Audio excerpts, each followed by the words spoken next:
তো আজকে একটা ভিডিও না করে পারলাম না আপনাদেরকে দেখাই। তো বাঙালিরা কি পরিমাণের খারাপ এটা আপনাদের দেখাইতেছি। খাইতে গিয়া কি পরিমাণের ঝগড়া, কোনো সিরিয়াল মানে না, এটা আপনাদেরকে দেখাইতেছি। তো দুপুরে লাঞ্চের সময় হয়েছে 12টা, এখানে সবাই 11:30 বাজে সবাই সিরিয়াল দিছে। তো সিরিয়াল তো কেউ মানে না, এখানে বলা হয়েছে একটা লাইন করার জন্য। তো আমাদের দেশি ভাইয়েরা কি পরিমাণের লোক, তো এটা দেখাইতেছি। ওই যে সামনে 3টা সিরিয়াল দেয়া বইসা রয়েছে, এখনো খাবারের খবর নাই, এখানে মারামারি শুরু করে দিছে খাবারের জন্য। এইটা তো কিছু না, আমরা তো আধা ঘন্টা ধরে লাইনে দাঁড়ায় আছি।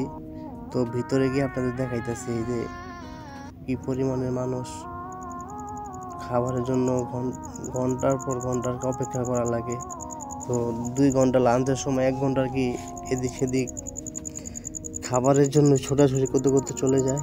তো এখন একদম সবার লাস্ট সিরিয়াল আমরা কয়েকজন ছিলাম, তার এখন এই যে খেয়ে এখানে বসে রয়েছি। তো ছোট করে একটা ভিডিও করে আর কি আপনাদেরকে দেখালাম। এই হচ্ছে আমাদের জীবন, সব কিছুতেই যুদ্ধ করতে হয় খাবারের জন্য।